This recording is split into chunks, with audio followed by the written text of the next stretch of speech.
série? Pourquoi tu es là? Pourquoi on est là pour promouvoir tout ça? Cette série qui est terminée mais qu'on essaie de diffuser malgré tout.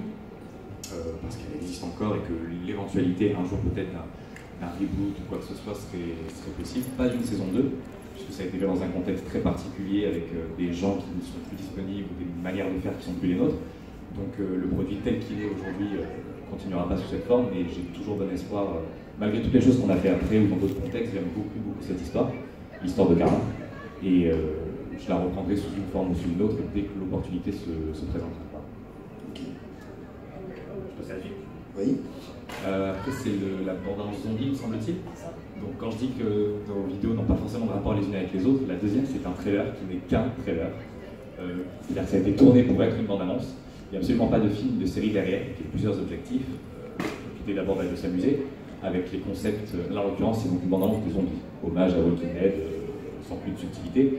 Et ouais, c'était de s'entraîner, de s'amuser à certains comment dire, tout ce qui est costume, décor, repérage, etc. dans l'univers zombie, sans pour autant passer 6 ans à faire une série complète sur un thème qui n'était pas forcément celui qui nous passionnait, pas pour des années en tout cas. Donc on a fait cette bande-annonce, beaucoup de gens nous ont demandé mais pourquoi faire un trailer sans rien derrière? Donc je leur ai répondu ça. Je leur ai répondu aussi que c'était parce qu'il y avait une grande tendance de la part des web-séries aujourd'hui à, comment dire, à faire des pilotes ou à financer des teasers afin de pouvoir créer la série. Et c'est un concept que j'ai jamais réussi à comprendre et je trouvais ça rigolo de faire une bande-annonce pour montrer ce qu'on pouvait essayer de faire, comment on pouvait s'amuser sans pour autant qu'il y ait forcément de film derrière. Puisque si on avait fait quelque chose de long, de sérieux, de concret, on n'aurait pas pu mettre tout ce qu'on a mis dans ce teaser, justement parce qu'on l'a tourné comme ça. Voilà. Voilà aussi. Donc le teaser va être de notre deuxième web série, La Belle et la Bête de Tinder, voilà, qu'on a sorti le mois dernier. Cette fois est une vraie bande-annonce d'un vrai projet terminé. Voilà. Où ça? Donc sur tout ce qu'on a fait en fait, la totalité de nos vidéos qui sont sorties sont sur la page Cupid Company. Voilà, c'est le groupe qui regroupe l'ensemble de ce qu'on fait. Si vous allez voir ça sur Facebook, ça s'appelle toujours Web Série Karma Cupid Company. Donc si vous tapez Cupid Si, peu importe YouTube, Google, vous trouverez absolument tout ce qu'on a fait. Voilà. Ok. Non, c'est toi qui viens, ok, ça marche. Ouais, voilà. Bon, bah écoutez, à notre tour, on va se présenter. Donc, nous, c'est la web série Challenger. Donc, moi, c'est Thomas Verrier. Je suis le co-réalisateur de la série avec Thibaut Marty. Et donc, je suis aussi l'acteur principal. Et moi, je suis Jean-Baptiste Platouane. Je suis comédien sur la série. Je joue le Némésis de Thomas, donc le capitaine. Donc, bon, pour ceux qui ne connaissent pas la série, donc en fait, c'est 8 clips narratifs. Donc, les personnages ne parlent pas et on va vous raconter l'histoire via des narrateurs qui vont, sur le même principe qu'un bouquin, on va avoir une vision soit omnisciente, soit plus intégrée à la série. Donc, on va vous montrer d'abord la bande-annonce de la série qui est complète. Challenger, c'est une préquelle. On l'a tournée l'année dernière et on vient tout juste de finir le montage. On l'a fini, je crois, en juillet. Pour l'instant, oui. Night Patrol, c'est un style narratif? Pas complètement. Pas complètement. On va garder le côté narratif en y intégrant des scènes de dialogue aussi. Donc là, pour l'instant, on n'a que le pilote. On ne le diffuse pas parce qu'en fait, on s'en sert pour des marchés. On est en pleine recherche de production. Donc, pour l'instant, on leur garde l'exclusivité et les festivals pour éviter de griller la cartouche, quoi. Mais bon, voilà, comme vous êtes venu, on va vous le montrer. Parce qu'on est sympa. C'est top aussi. De Night Patrol. On s'en est surtout servi pour présenter ce nouvel axe de la série, pour dire ce qu'on pouvait faire, ce qu'on pouvait y intégrer dans cette saison. Et voilà, donc avec de nouvelles techniques, parce que par rapport à Challenger, on a pu accéder à pareil, nouveaux matériels, notamment des stabilisateurs, etc., qu'on a pu utiliser notamment sur ce pilote. Est-ce que vous avez des questions peut-être sur la série, donc sur Challenger ou sur Night Patrol, ou même à mes collègues à gauche? Non. Oui, dis-moi. Pour Challenger, vous avez une Oui, le prix du public. Meilleure série francophone web série. Ouais. D'ailleurs, on a eu la chance de pouvoir assister à la revue. Merci. Le fait de choisir uniquement du narratif, est-ce que c'est parce que vous aviez un manque des dialoguistes, ou est-ce que c'est parce que les voix que vous avez efficacées étaient tellement bonnes que vous avez décidé de faire uniquement avec du narratif?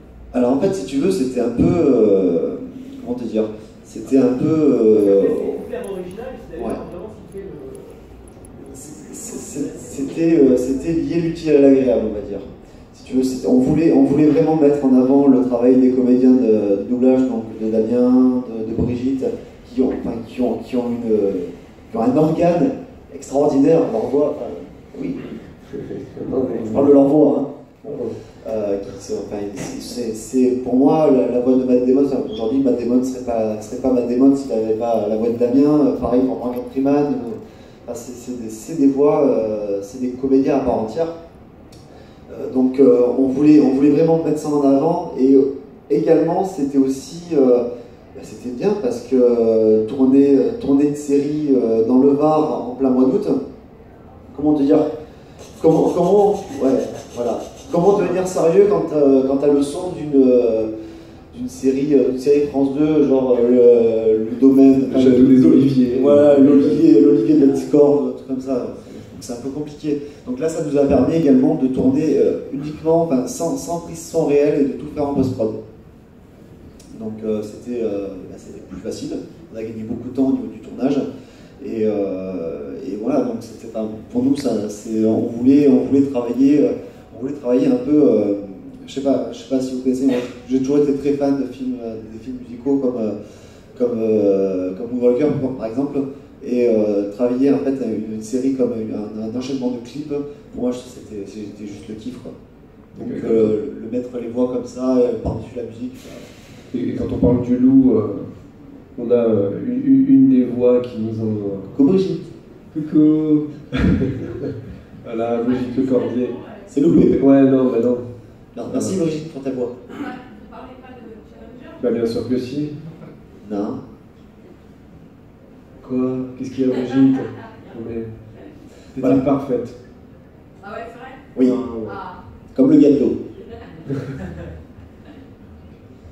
Voilà. Alors c'est vrai que ce côté narratif, c'est vraiment l'originalité le plus de la série. Par contre, moi, à titre personnel, ça me gêne dans la visualisation. J'ai un problème de compréhension d'image par rapport à la narration. Ouais. Et est-ce que vous avez d'autres style ou est-ce que c'est juste le genre? Non, on en avait quelques-unes. C'est vrai qu'en fait, le narrateur, comme dans un bouquin, va avoir un pas d'avance sur le héros, parce que c'est des événements qui se sont passés, il est au courant des événements. Et c'était notre première série, donc c'est pour ça qu'on voudrait intégrer maintenant des parties dialoguées dans Night Patrol pour aider à la visualisation et pour gagner en dynamisme également.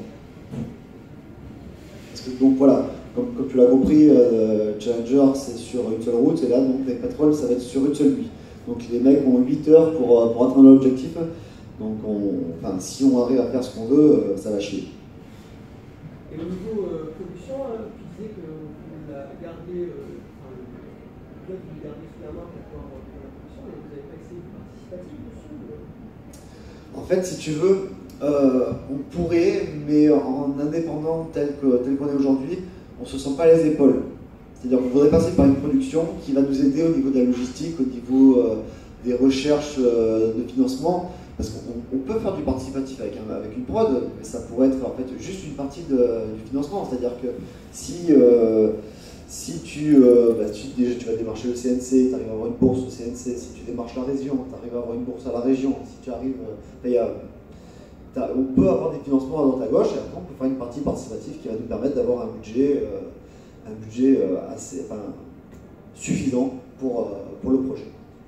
Donc on voudrait en fait pouvoir se concentrer réellement sur l'écriture, sur la direction et sur le jeu plutôt que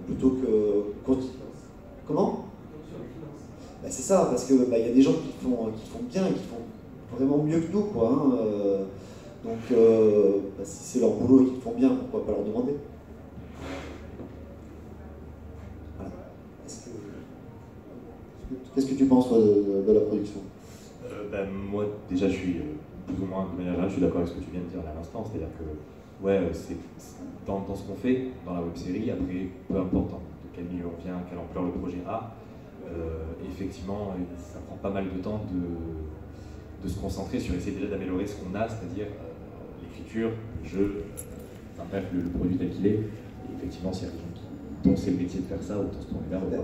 Pour te donner un exemple, en février, donc on a été sélectionné à Luchon, on a eu la chance de rencontrer quelques producteurs, et donc je discute avec un producteur, il me dit bon, quel est ton budget pour Night Patrol, pour la saison complète? Et je lui dis idéalement ça pourrait être 30 000 €. Il me dit c'est pas possible. Je dis pourquoi, c'est trop? Je dis non, c'est pas assez. Merde. Donc j'ai passé 15 jours à aller démarcher, voir combien coûterait tel ou tel plateau à louer, payer au tarif syndical tous les comédiens, les ingé son, enfin tout. Mais voilà, il y a je pense que voilà, il y a certains critères, certains facteurs que je ne maîtrise pas, et apparemment voilà, je sais pas, c'est pas assez. C'est ça, puis aussi le fait que quand on commence, je ne sais pas pour vous comment ça a démarré à l'origine du truc, mais quand on commence un projet comme l'univers de la web-série, on n'est pas forcément préparé ou on n'a pas forcément la motivation de s'intéresser à tout ce qui est autour de la création pure, c'est-à-dire que c'est quand même quelque chose qui est fait pour être sur Internet, sans aucune règle, sans aucune convention, c'est le principe, tout est libre. Donc c'est vrai qu'en ce qui nous concerne, nous par exemple, faire ça pendant quelques mois, quelques années, puis subitement entendre parler d'un nombre incalculable de choses dont on ne connaît rien, à savoir financement, production, etc., des choses qui peuvent paraître plus ou moins évidentes pour d'autres personnes, ça fait un choc, quoi.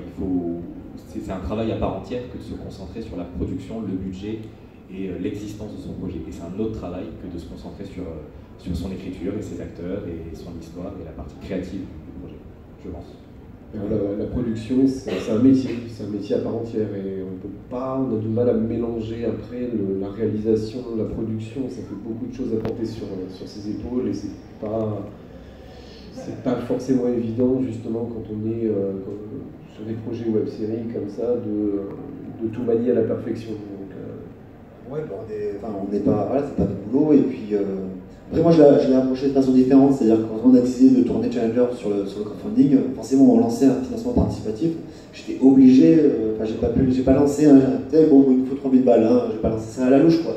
Donc j'ai budgétisé ça en amont, et en toute franchise, on s'en est pas trop mal tiré au niveau du budget, on a un peu dépassé avec les finances personnelles, mais on y est arrivé avec les 2000 €, donc les 2000 € qui étaient consacrés uniquement à la production, parce qu'en fait sur les 3000 €, tu avais 1000 € de contrepartie et 2000 € excusez-moi, c'est le mot. Sur 3000 €, il y avait 1000 € de contrepartie pour le contributeur et 2000 € pour vraiment le tournage, proprement dit, toutes les dépenses au quotidien, le matériel à acheter, la bouffe. Hyper important, si on mange bien, tout va bien. Voilà.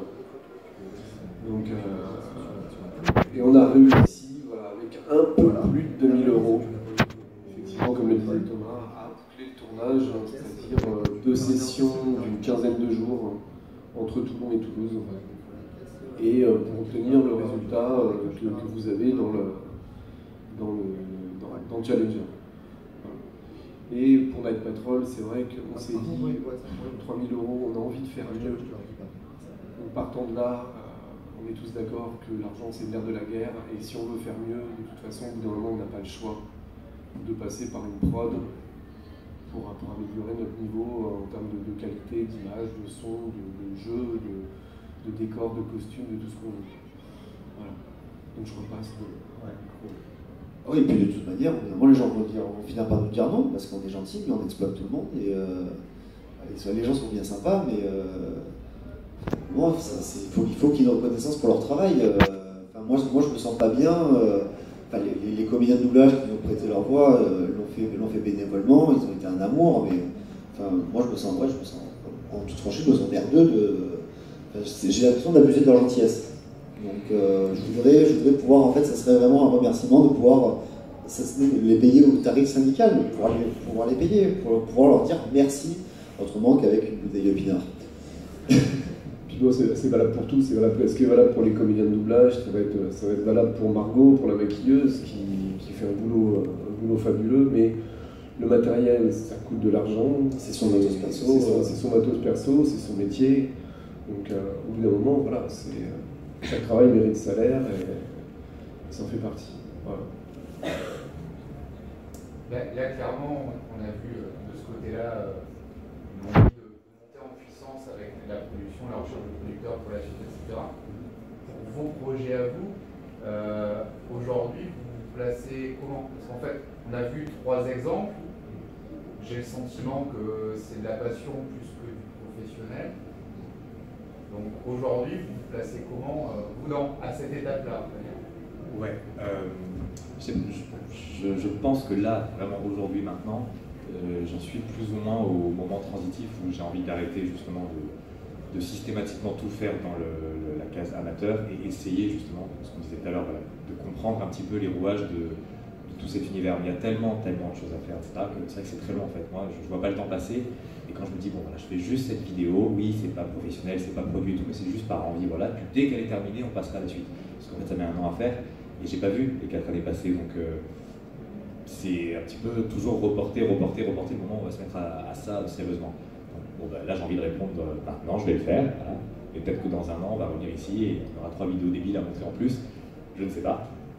Après, moi, ça m'a permis, ces projets-là qui sont sur mon CV m'ont permis d'être démarché pour d'autres choses qui sont dans le milieu de l'audiovisuel, qui m'ont permis d'être embauché, mais qui n'ont absolument rien à voir avec la création. Et comme beaucoup de gens ici, je pense que c'est ce qu'on veut faire.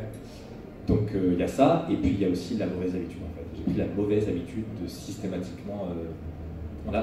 Karma, la première série, on l'a tellement commencé bas, et puis sans avoir...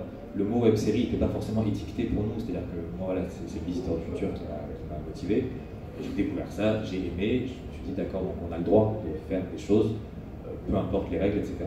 On s'y est mis, et puis ensuite, patatras, on s'est aperçu qu'il existait tout un monde de web-séries et de systèmes, etc. Et moi, ça m'a fait flipper, clairement. Donc j'ai passé beaucoup de temps à faire ces petites vidéos en me disant, bientôt je fais un vrai dossier de prod, bientôt je vais vraiment démarcher des gens, etc. Après, il faut savoir comment le faire, quoi. Ça peut prendre beaucoup de temps de savoir comment faire.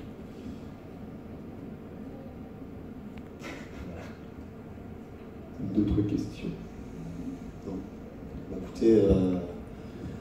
écoutez, ouais, on vous a laissé là. N'hésitez pas à passer